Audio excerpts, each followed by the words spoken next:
I'm always talking about how fortunate and lucky I am to have incredible guests on. But one of the guys who's actually walking by right now is a slide this way a little bit, Richie. There you go. What's up, man? All right.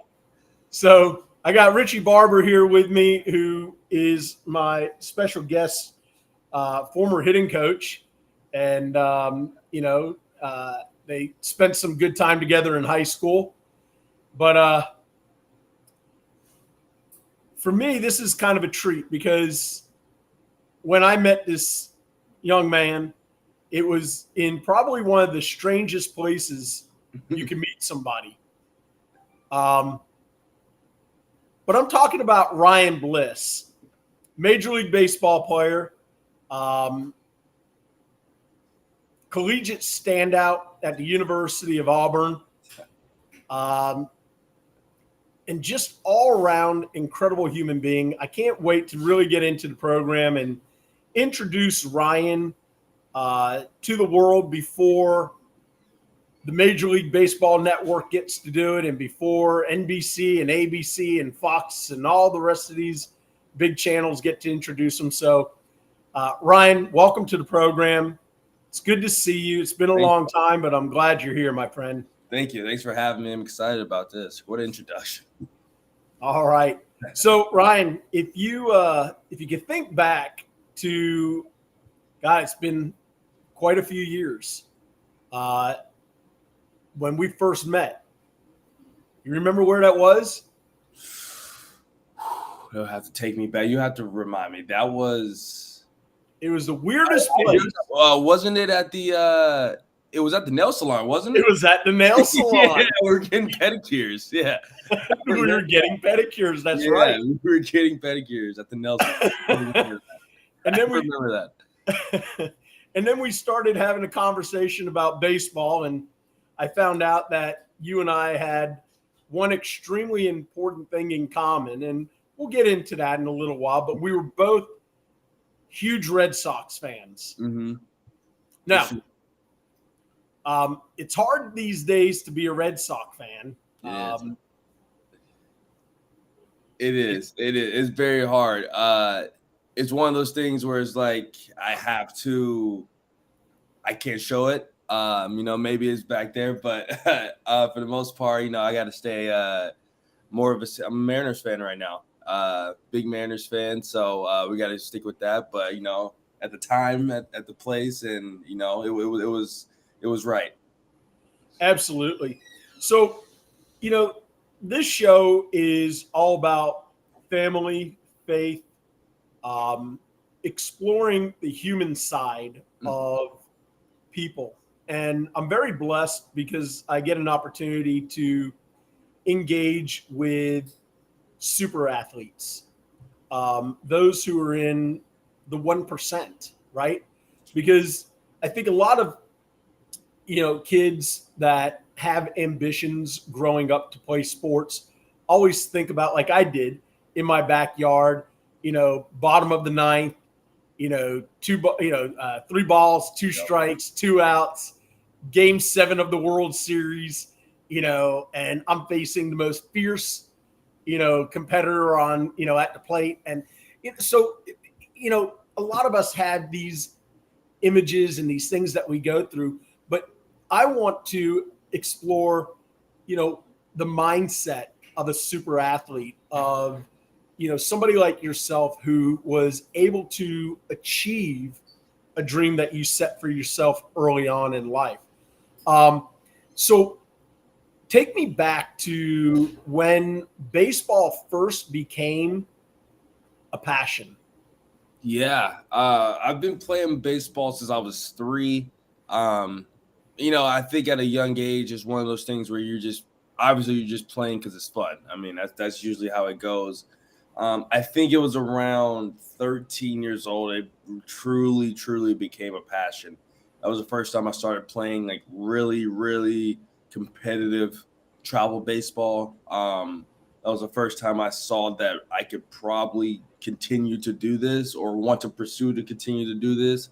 First time that my talent actually probably stood out against other talent. It was just one of those things where before, like I said, I was playing all three sports. I was playing basketball, I was playing football, I was playing baseball. And around 13 was when I don't remember where, but somebody was like, hey, you should probably just focus on baseball. I guess they saw something differently.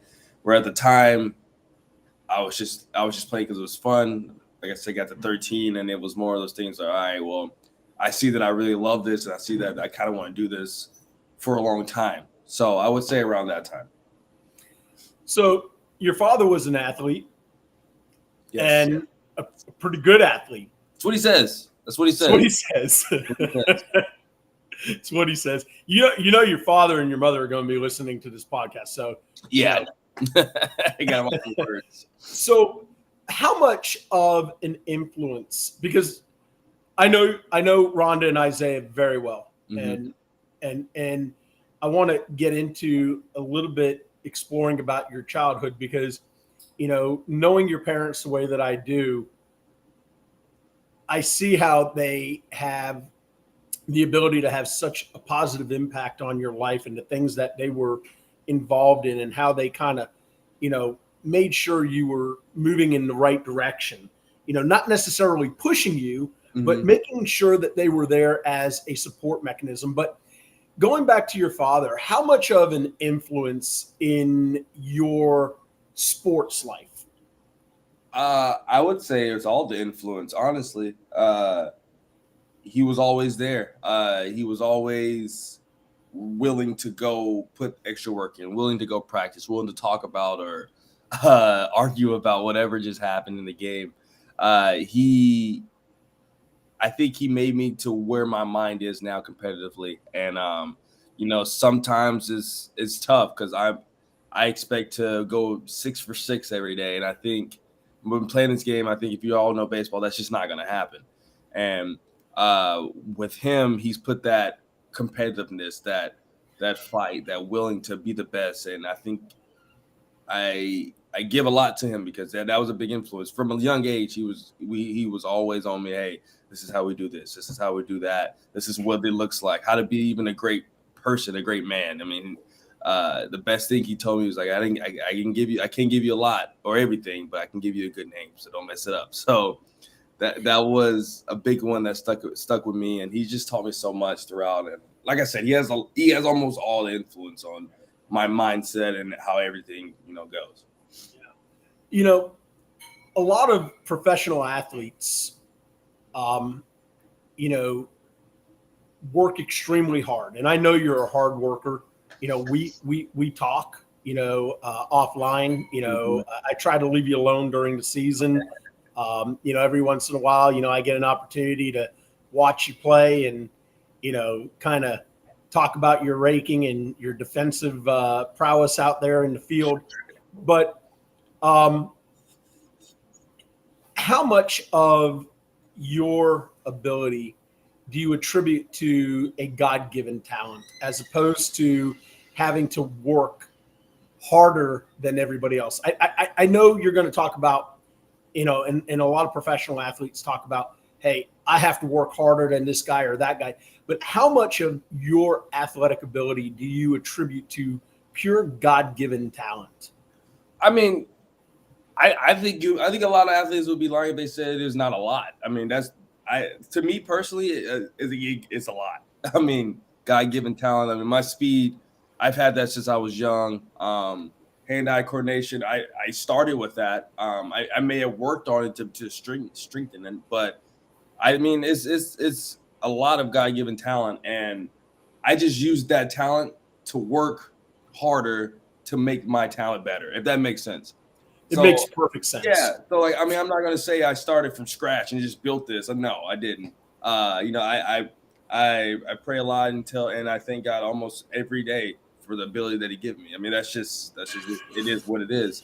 But there is a lot of hard work to help me progress this, the ability. You know what I'm saying? So yeah, that for that, I think that would be, how I look at it. Absolutely. And I love when I get an opportunity to talk to, athletes like yourself who are willing to talk about their faith, willing to talk about, the impact that, God has on their life and, the abilities that, you were blessed with. Cause it's, listen, it's no secret. We live in a very stressed world today. There's a lot of things going on, and I'm not trying to get into a political conversation because I'm just never willing to put somebody into an awkward situation. But I know you're a God-fearing man. I know you have your walk with the Lord, and whether it's in a church with four walls or it's on your own, getting into the book and spending time reading, or just having those one-on-one conversations with the Lord. I know that's where your heart and your head is. And that's what I think keeps you grounded and is going to keep propelling you forward in not only your professional career, but in your personal life as well. For sure. Yeah. It's in this lifestyle, it's kind of tough going to church. On Sundays we play usually a day game, 1:00. So it's sometimes it's not in the books. So you got to find ways around it. For me, that's just having one-on-one with him straight up. I take my time at night before the games. I really just try to, have my peace and talk to him and just thank him. For the most part, it's really just thanking him, and just giving thanks. Yes, giving thanks, being blessed. I mean, I look around and I'm playing in different cities every week. I'm turning around. I'm playing a game that I've been playing since I was 3, and I'm still doing it at this level where I told myself that I wanted to be at when I was 13. So for me, I wouldn't be here without him. I thank him for that. I thank him for good health. That's the biggest part of this game too. We play 160 games a year. We play every single day for 6 months. So, I mean, it's just giving thanks, and I'm just so very blessed that I'm able to do this. You ever pinch yourself and think, man, I'm lucky. I'm getting paid to play a game. Every now and then, I will catch myself, first game of a series in a new city. I'll look around. It's like, gosh, I am really doing this for a living. They're literally paying me to go out here and be a kid. It may not feel like that, but sometimes I catch myself just looking around, thinking about it when I see my new bat come in, or if I just have like a moment where my teammates, where this is something fun, I sit around and like, guys, we're really doing this as our job. Yeah. This is really our job. And I sit back and think about it. It's like, I couldn't be more happy. I couldn't be more blessed. I mean, at the end of the day, it's a business, and I know you've gotten an opportunity to experience the business side of that already at such a young age, and we'll get to that. But I want to go back to your senior year of high school, and I know it's a while ago. Yeah. And you were looked at as one of the premier players coming out of high school.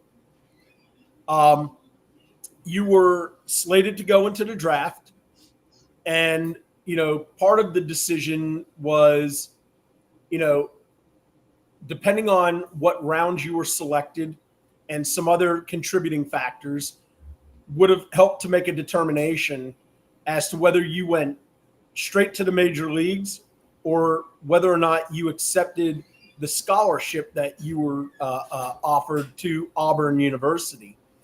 And I guess my question to you is, had you gone in a higher round the first time you entered the draft, do you think you would have gone to the pros and you would have bypassed college? I wouldn't say a higher round. For me, it was all about the signing bonus. Okay. For me, it was I had a lot of education, a lot of people around me and my family.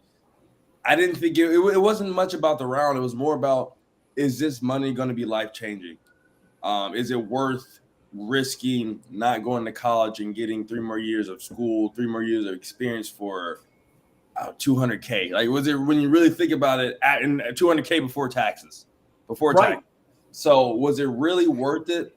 And in hindsight, it was the best decision. And if I would have gotten what I wanted, I probably would have, but I didn't. So it was that was the thing about me. It was either this or I'm going to college. I didn't want to think about it. So But now looking back, it was the best decision for me to go to school. It was the best decision.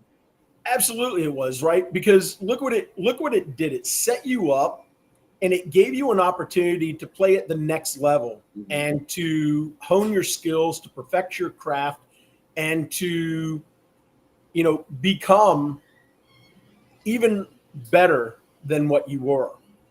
What was it like the first time you walked out onto the diamond at Tiger Stadium?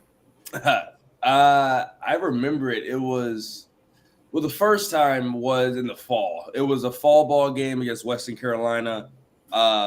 Nervous as all get out. I'm used to, we got a few hundred at Troop County, but it was nothing. Even this was fall ball. We still had maybe 1,500. The first time playing in front of this many people. So I was a freshman starting at second, and this was just a fall. So it was very, very nerve wracking, but it ended up, being very fun. And I still remember my first hit, first game of the season against Georgia Southern. I hit a triple to right center, and I just remember the chill bumps going through my body. I remember how nervous I was in that at bat, and ever since then, I haven't really turned back. But that was the first time that was the first feeling of me being, at Plainsman Park.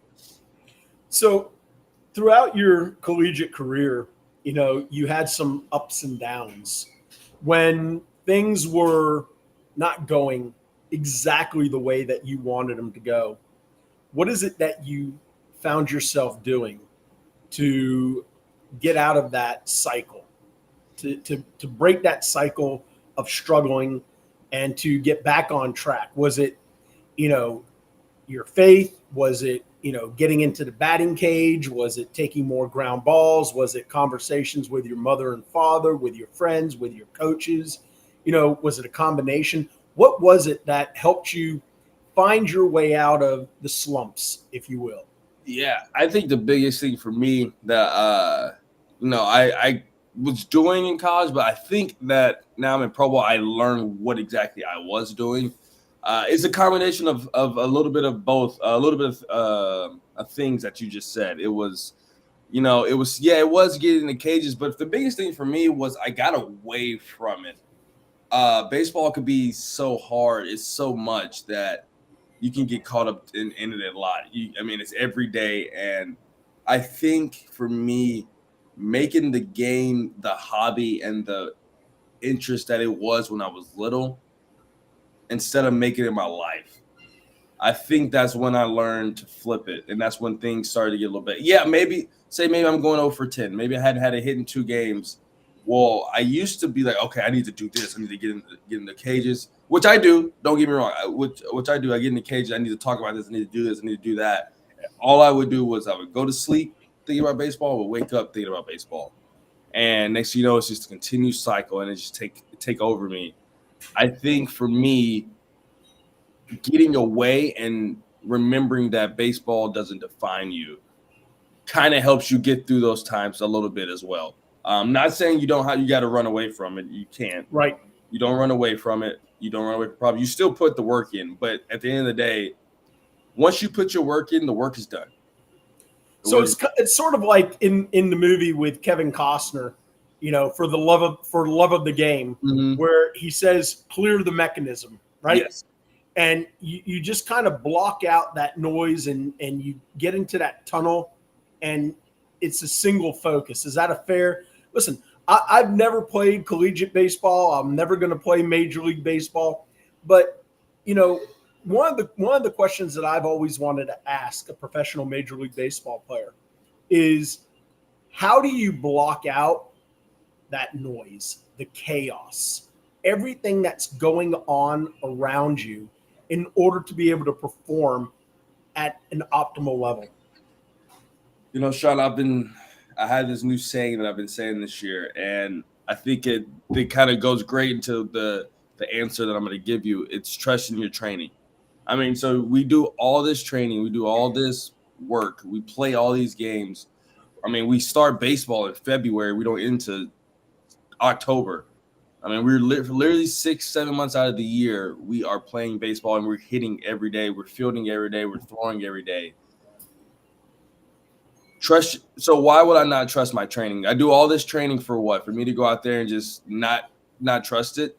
And I think if I can go out there and just trust what I've been working on, what my coaches have been telling me, what I think was going to work, and what I know it has worked, that when I go out there and it's 20,000 people or however many years, whatever situation, game 7, 3-2, 2 outs, I can slow it down, block it out, because I know what if I just trust my training, trust what I've been doing and what I know can work, then it'll take care of itself. Then if I'm in the box, hey, what I've been working on, trust it. If it works, you're going to give yourself the best opportunity for you to be successful. That's how I think you can block out the noise. If you don't have a good working technique or working environment, then maybe you are going to be sped up. You are going to have the noise because you have nothing to fall back on. You have nothing to trust. So I think that's the biggest thing for me, and that's So that training ties directly into muscle memory. Yes. You training your brain and getting your brain acclimated to the big game situations, right? For sure. Yeah. I mean that 3-2 2 out in game 7 is the same count as it is on June whatever day game on a Tuesday. It's the same situation. So why not make it so much? It is bigger, but it's internally, it's the same pitch, it's the same swing, it's the same count that you've done thousands of times already this year. You know what I'm saying? So no, I'm with you. So why internalize it? Why create more stress on yourself than what you have to? Yeah, it's the big game, but at the end of the day, it's just the game. Yeah, exactly. At the end of the day, it's just a game. It's what you've been doing. Trust your training. Trust what you've been working on all year for this one moment, and go out there and compete. All right. So now we've come through your collegiate career, which was absolutely phenomenal.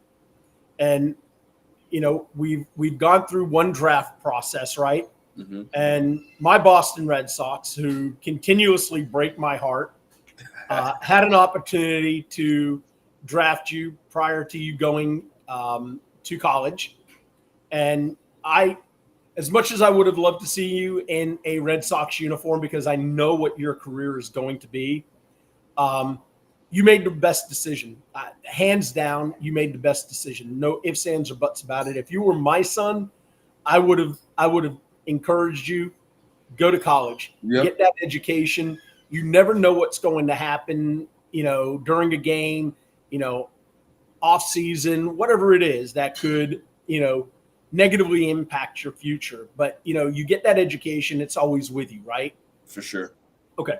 So you go through your collegiate career, and now the draft is here for the second time.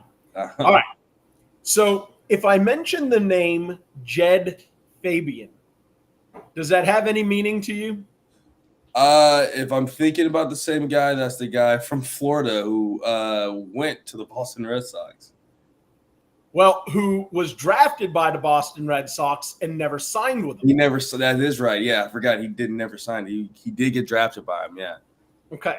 So I'm going to kind of set the stage here, and you correct me if I'm wrong, because, I've heard from some reliable sources, but, sometimes reliable sources become unreliable. And in this game, for me, it's all about reliability. So I want to hear directly from you if I'm close, if I'm spot on, or if I've missed the mark. So draft day comes, and you are notified once again by the Boston Red Sox that they have interest in you, and that if a certain ball player is not available at a certain spot, they're going to draft you. And unfortunately for me and all of New England and Red Sox Nation around the world, the spot comes up and this individual, Jed Fabian, is still available. Now, you're still available at this point. Now, I'm going from memory here, but were you the 42nd pick overall? I was 42nd. Yes, I was the 42nd. God, I'm good. You're pretty good. Yeah. I'm good. All right. So you get this phone call, and I just want to ask you, as an athlete, you get this phone call from the Boston Red Sox saying, hey, Ryan, we love you. We're interested. We want to draft you. But if this other guy is still available, we may have to go that direction. How did that make you feel? Sincerely. Yeah, I mean, I think so. The Red Sox personally then called. My agent called. So Your agent, okay. Yeah, so it's basically the same thing. They called me and was like, "Hey, like the Red Sox are looking. They're looking at here, but if I didn't know who it was at the time, so I didn't know who it was. They just say if a certain player is off the board, then they're going to get you. So I'm like, okay. So I think that kind of helped because I didn't know exactly who it was, and it's just one of those things where you have no control. So I didn't really let it. I didn't know what was going on. I really didn't. Going through this process, like I knew I had where the range I was going, but when you tell that story, it didn't really affect me just because I didn't understand. Like, yeah, if this guy's here, okay, to me they were just going to take him. They were going to take him anyway. That's the way I felt, and it was one of those things where I didn't feel bad because I knew wherever team I was going to, I knew I was gonna give them all, and I knew that team was gonna be the team that they got success. So you're such a class act, and that's what I love about you. Because I will tell you, myself, my cousin Jeff, and the rest of us that were watching the draft and were freaking out because Ryan Bliss was still available at the Red Sox pick at number 42. We're like, they're taking him. They're taking him. And then all of a sudden, this guy, Jed Fabian's name came up, and we're all like, wait, what? Yep. And they draft this guy, and he never signs with them. Never signs, yeah. And then Arizona, who their front office is made up of former Boston Red Sox executives who were smart because they left the Red Sox organization. Mm-hmm. They look at the draft board and they go, holy crap, Ryan Bliss is on the board and we're going to get him. So you were drafted by the Arizona Diamondbacks. How did that feel? Can you just explain for people that will never go through a draft, who will never be a part of something that spectacular?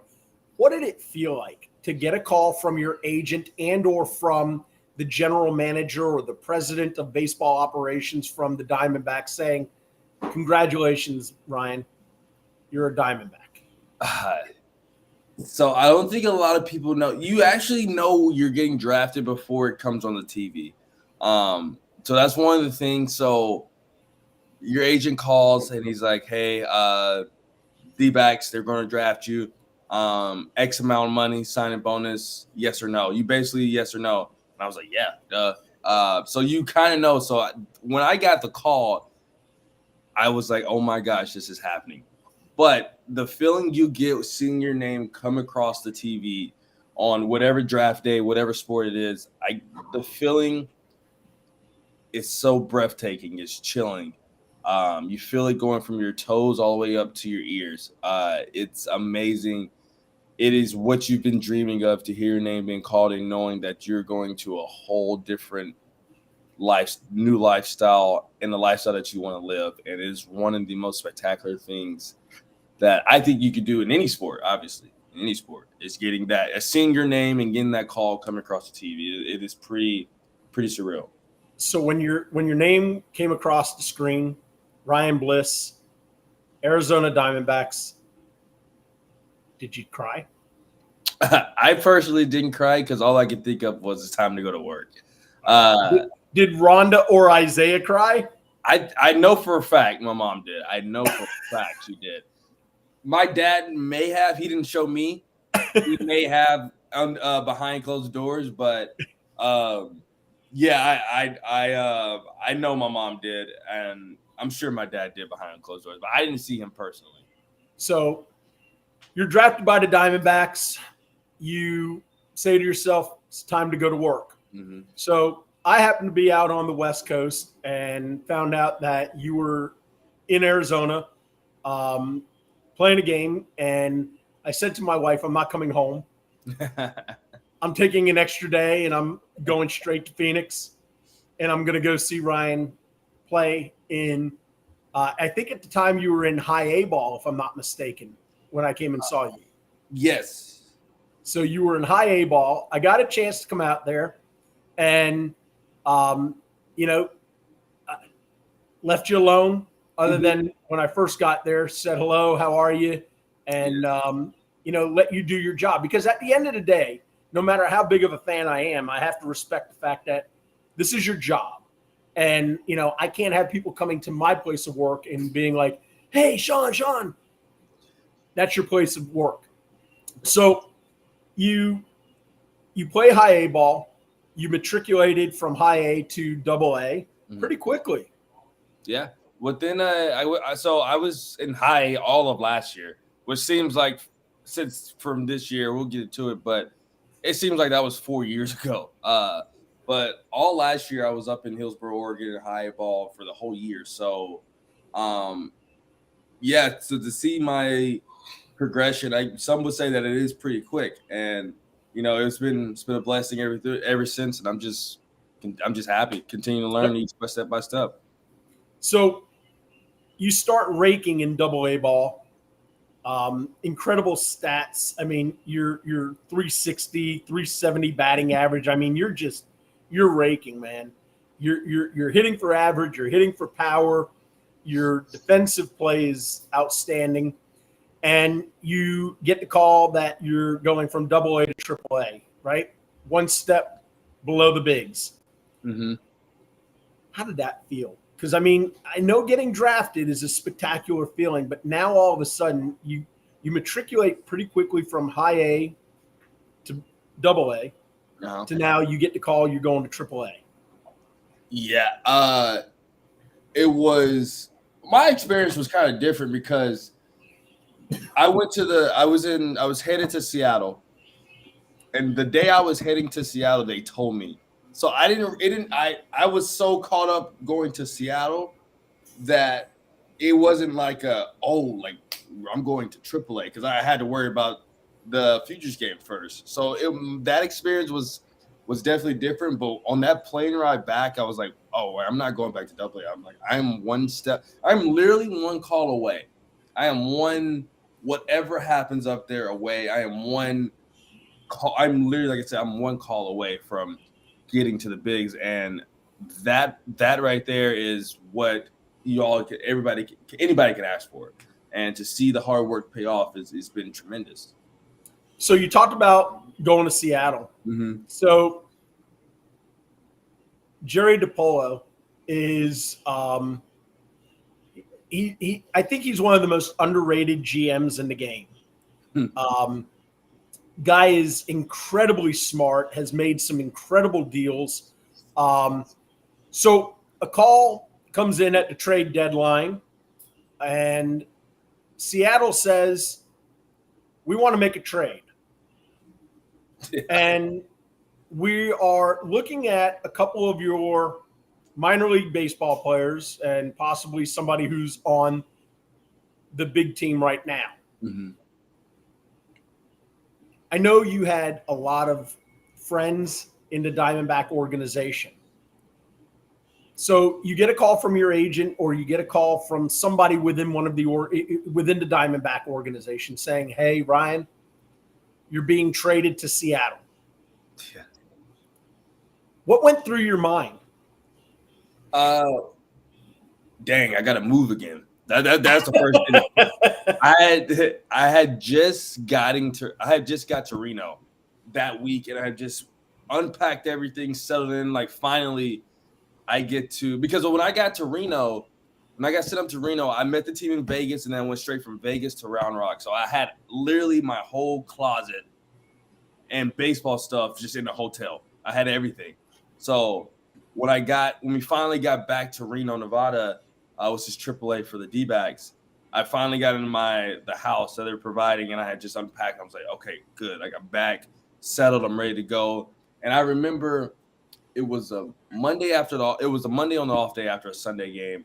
I had just finished eating lunch, sitting outside about to enjoy my day, and I get a call from our farm director, and I already knew what it was about. It was a trade deadline, and he doesn't call me unless it's something. I mean, why is he calling me on the Monday off day that is trade deadline? So I knew exactly what happened, and he called, and he was like, hey, what are you doing? I was like, I'm eating lunch. Like, come on, tell me what it is. Tell me what it is. And he basically was like, hey, we just traded you. And he didn't tell me who for like 5 minutes. He just said we traded you. He kept saying we love you, and we had to make the right decision. I was like, okay, where am I going? And he told me Seattle. I was like, that is ironic because I was just in Seattle not even 2 weeks ago, 3 weeks ago, whatever it was. And it was crazy too because at the All-Star game, my family and I were talking about how much we love Seattle, how beautiful it was, and like how beautiful the stadium was, and this is a sick place, this is a cool place, and yada yada. Just talking because it was a great experience. And then I get traded there, so that feeling was, it was amazing. Going to a new organization, knowing that you have a better opportunity here to progress and achieve the goals that you want. It was something that anybody could ask for, and it was a breathtaking experience. So you're talking about being in Seattle for the All-Star game, and I want to make sure everybody understands you were selected to play in the Futures game at the All-Stars. Mm-hmm. That is such a small number of minor league baseball players that get that opportunity to showcase their skills at such a massive event like the All-Star game for Major League Baseball. Because there's other scouts that are going to be there, other Major League Baseball players that are going to be there. When you got that call, and I have to be honest, we knew way before it was ever announced because my wife and your mama are good friends. Uh-huh. But we all had to keep our mouths super glued. We had to keep it closed, yeah. We did. We had to keep it closed. Which was the toughest part, honestly. It was the toughest part. Yeah, tough part. But what was it like getting that call saying, Ryan, you've been on this roller coaster ride. You've matriculated through the system, high A ball, double A ball. You are now being called to play in a Futures game at the All-Star break. How did that feel? What was that like? That was amazing. It never even crossed my mind the type of year I was having that I could even go. I mean, because I had struggled the year before. It was one of those things where I thought just the top prospects went, and that's just how it went. And I was cool with that. I was just happy that I was playing really good baseball again, and I felt like myself. I was having fun. That's really all that's all I really cared about. So hearing that from my manager at the time in Double A, hearing that I was invited to the Futures game, I was like, oh my, my hard work may be paying off. This is the first, I guess accomplishment or recognition, I would say. First recognition that has came to me, and it was amazing. I was honestly very shocked. This was the one time where I was caught off guard. I had no idea. My dad and I were just actually talking about it a couple of days before that. I was like, I don't think I'll go, just because it is what it is. That's what I thought. Right. And but some people had some other intentions. Yeah, man. First recognition as a pro baseball player, being invited to a Futures game. I mean, you're talking about people like Alex Rodriguez, Derek Jeter. I mean, some of the all-time greats who have played in these Futures games. And I think the road is clearly paved for what lies ahead for you. Before I get into the last topic, I want to go back for a moment because I'd be remiss if I didn't ask this question. You spent a little time with Richie Barber. Yeah, a lot of time. He was A lot of time with Richie. Yeah, a lot of time. Just going to ask, what kind of hitting coach was Richie? He's a hitter. He's a hitting coach. If that makes sense, he's a hitting coach. It was now that I'm in pro ball, and I've been around a couple of hitting coaches. He's a hitting coach. He not only teaches the swing itself, but he teaches approach and how to. Hey, we're gonna see this pitch. We're gonna do this with this pitch instead of just saying, "All right, we're gonna swing here. Make sure your angles are here. Make sure your foot's turned." I mean, yeah, he would talk about the swing, but like I said, as a hitting coach, you need the other side too. You need the approach. You need the mental side, and maybe I was too young to really, really understand. But now that I look back at it, he taught a lot about that. And he taught me some approach mechanism that I still kind of use today. That I think about, and I had to have a baseline, and it's some of it started right there with Coach Richie. So he was, like I said, really good hitting coach to me. Yeah, I've always believed it, and I'm not just saying this because he's my brother-in-law. I've always believed that Richie could have coached in the majors. He would have made a phenomenal hitting coach, and probably still could someday be a tremendous asset to a Major League Baseball team as a hitting coach. Because never. Yeah, I mean, he really could. The way it's simple too. It's like maybe 5 words, and you're like, okay, that clicks. It doesn't take a lot for him to get his point across. Because it's his approach, right? Yes. It's his approach. You could have some hitting coaches who can, talk in circles and speak in tongues and all these different languages, and they never connect with the ball player. They never connect with the athlete. They never connect with the man. But you have somebody who takes a simplistic approach, to your point, gives 5 words, and next thing you know, it's changed everything in that player's game from a hitting perspective. Literally. I remember one story. I don't know why this one story sticks out, but I remember it like it was yesterday.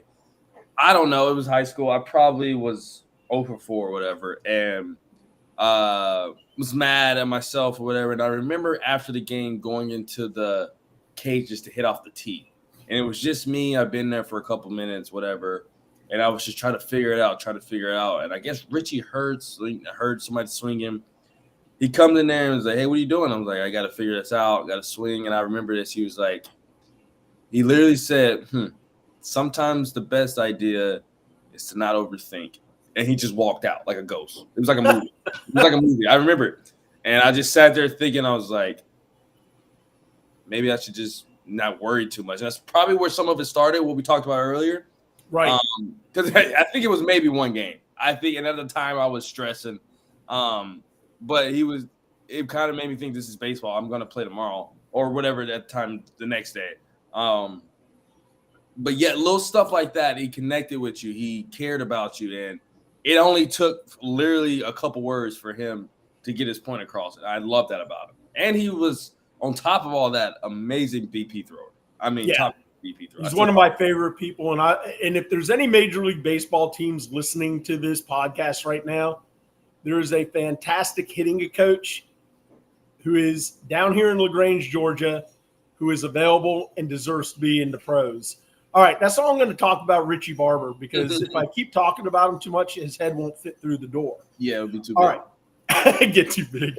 All right, so my last topic that I want to get into with you, Ryan, is you're in AAA right now. Mm-hmm. The Mariners had a great season. They really did.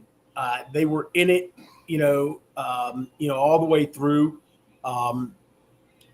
In looking forward to 2024, and I never want to put an athlete into a tough situation, but there's a reason why you were traded by the Mariners.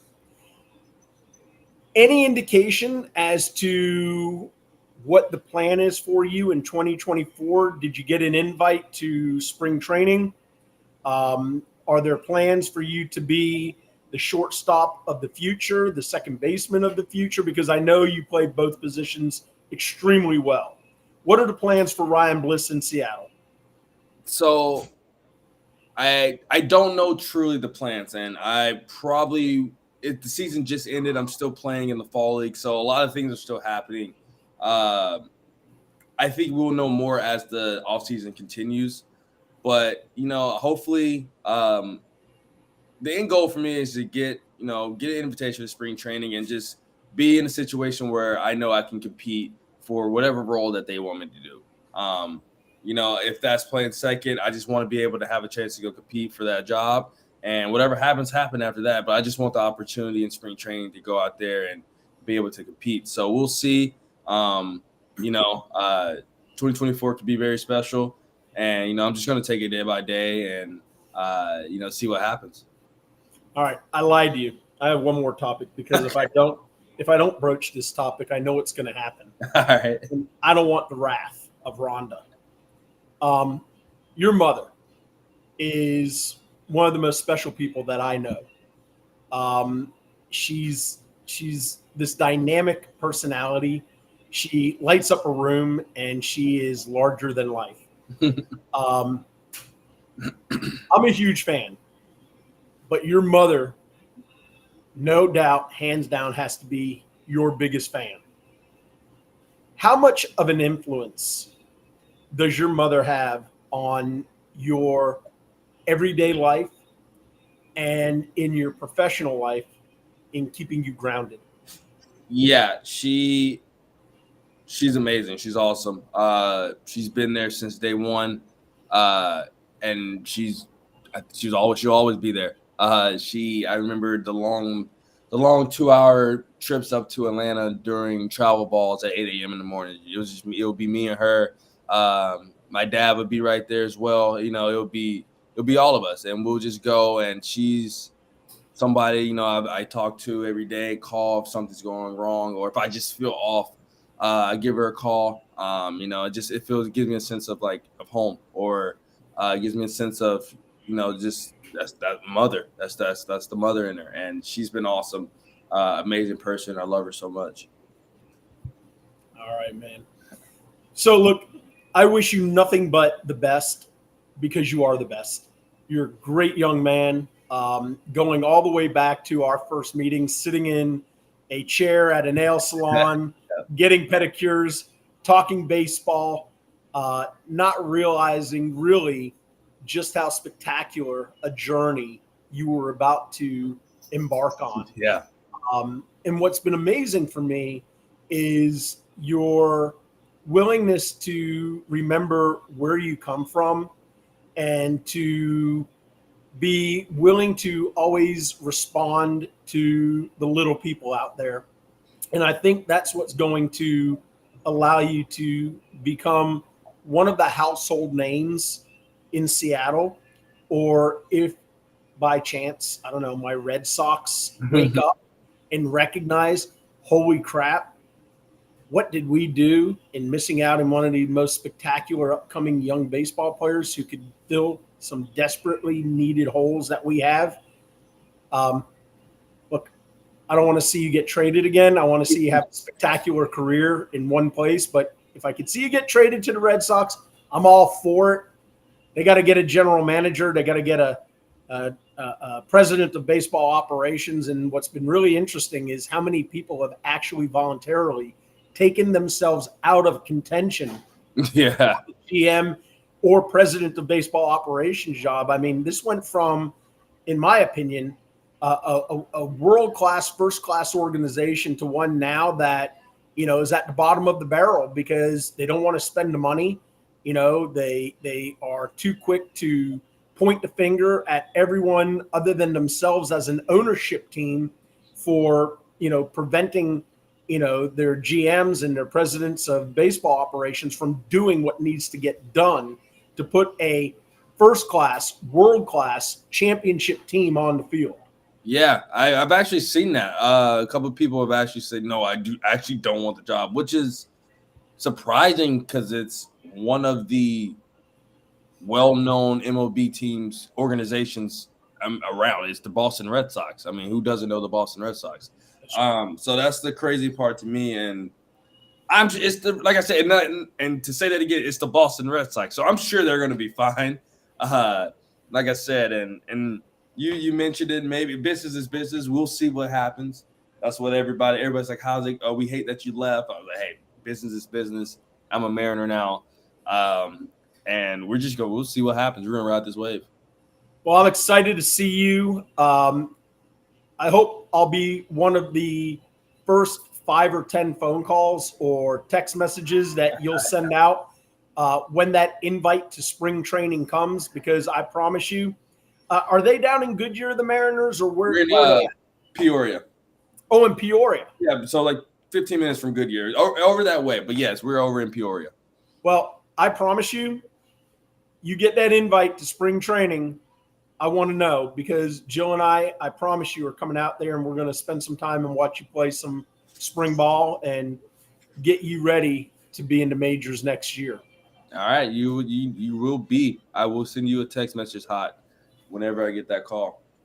If I get that call, we'll see. It's coming. It's coming. Keep the faith, my friend. All right.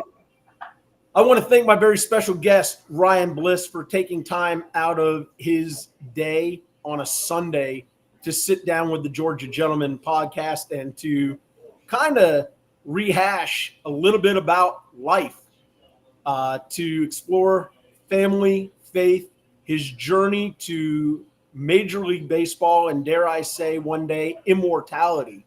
I think Cooperstown will be calling one day, and the future is extremely bright for this young man. So, Ryan, thank you so much, my friend.